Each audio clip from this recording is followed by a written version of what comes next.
Marvel Fan 45 here, and today we're going to be reviewing the 2018 Gaspar Noé film, Climax. Now, this film is my first Gaspar Noé film, so I semi knew what I was getting into, because he directed Irreversible, which is considered one of the most disturbing movies of all time. Now I want to check that out, because this movie was amazing. I watched this on my trip 3 times, 3 nights in a row, every single night I was there, because I was just so blown away by it. I couldn't stop watching it. It's already ascended to, my 3rd favorite film of all time, because, I just love every part about it. It's like a movie made for me. I love movies that are weird, artsy, have great cinematography, and a great story, and this movie has all those things. Also, sorry you're currently looking at concrete. This is the best area I could find for my sound, basically. Not a lot of wind here. But, wow, Climax. So, it's basically about all these dancers who are in this abandoned school building, I think, practicing for, I would assume, a show. And then they have this drink called sangria there, and I don't even know what that is. Probably French? Because Gaspar Noé is French, I think. It's probably a French drink, I don't know. I know some drinks, but not that well. But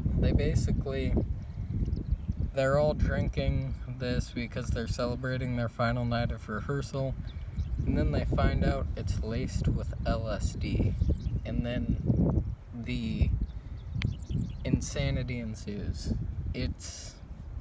What's amazing about this movie is it doesn't show you anything the characters are seeing while they're on the LSD. You just have to assume. Now, there is the one scene where you can pretty much, some of the stuff you can just tell. There's a scene where one girl's in the bathroom just completely just throwing water all over herself. She's feeling her face, then she covers her face with water. That's a beautiful shot too.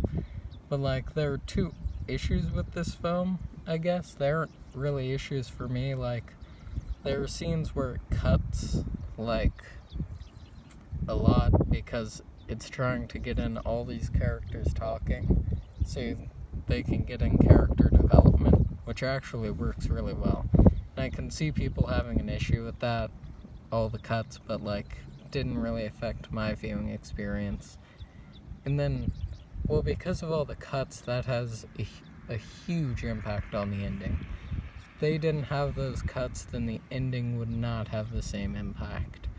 Well, no, it probably would, but it still had, the cuts affected the impact. But then there's the cinematography is amazing. I mean, in the opening,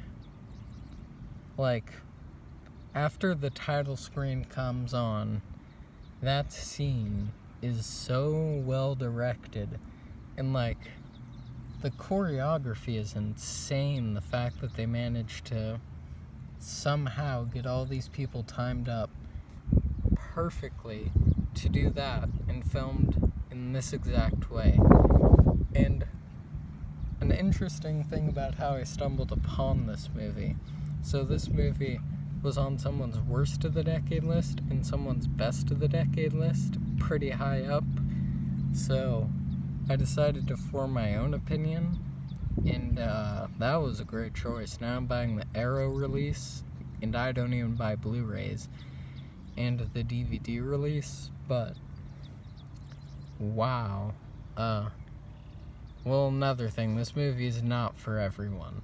In the last 50 minutes, it goes insane. And then this movie is also extremely ballsy because it puts its credits 50, 46, somewhere around there, minutes into the movie. And it's basically saying, well, now stuff's gonna really start up. And then it does I could gush about this film for a while. But, like, the main actress, Sophie Boutella, I think is how you pronounce it. I don't know how you pronounce her name. She was in the Kingsman movies, but, I mean, those movies are just fun. The stuff she has to portray in this is amazing, but the thing is with this movie, you don't just follow one character, you follow multiple. Like, as soon as the LSD trip starts, there's, like, sudden... Well, what's amazing about the LSD trip is it's basically all done in one shot. So, like, you'll go from one character to the next, and it'll just be... You'll see something happen with one character, another character will interact with them in some way, they'll shut a door and walk, and then, if you can't tell, I love this movie, but, like, the last 15 minutes just blew me away. Like, the filmmaking was insane. Like, if you like filmmaking and colors and movies and all that, you'll love this movie. But, like, I was reading the comments on the opening scene because I was bored, and I've rewatched that opening scene so many times now. But there's this one character who sort of strips down to dance. Then there was a theory in the comments section about who poisoned the sangria with LSD, and then I would check that theory out, because that theory makes a ton of sense. But then, well, the best part about this movie is you never find out who poisoned the sangria. It's all, like, just LSD trips. And then anyone who could have possibly poisoned the sangria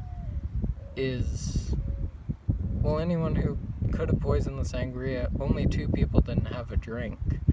And those are the two people who are suspected of poisoning it. But, like, there's just a lot to talk about with this movie. I don't even want to go into spoilers, but, like, the ending when the main girl, Sophie, not gonna try and pronounce her name again, is walking down the stairs is so intense, and it's literally just her walking down the stairs. But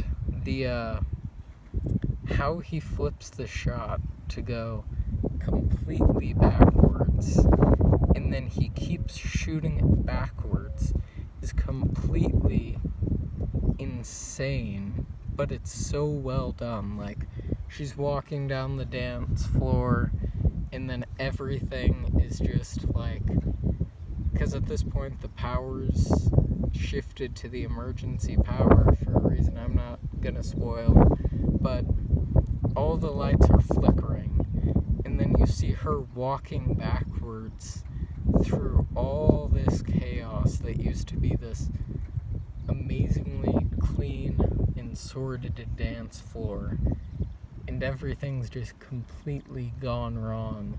And that's possibly in my favorite movie shots of all time.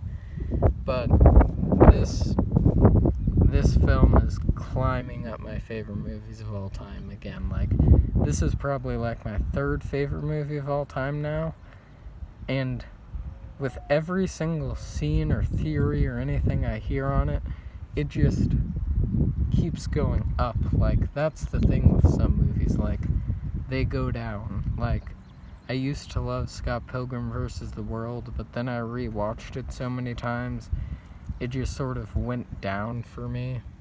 Not with Hot Fuzz or The World's End, though. Love those. But, like, if you have not seen this movie, honestly, check it out. Like, 11 out of 10. This movie was literally made for me. Like, once again, it's weird, it's artsy, it's trippy, because, like, trippy, love David Lynch. Mulholland Drive is a classic.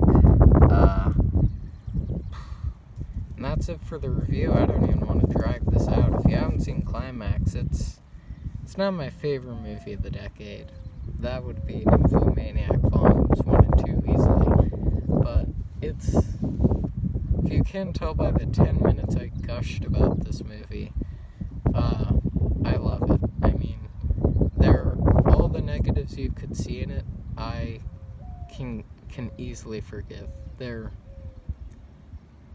This movie's gonna keep climbing up my favorite movies. And yeah, that's it. Love this movie, like, beyond 11 out of 10. And that's it. Stay safe, stay quarantined, have a good day. If you haven't seen Climax, check it out. It's essential viewing, in my opinion. And that's it. And again, stay safe, stay quarantined, and have a good day.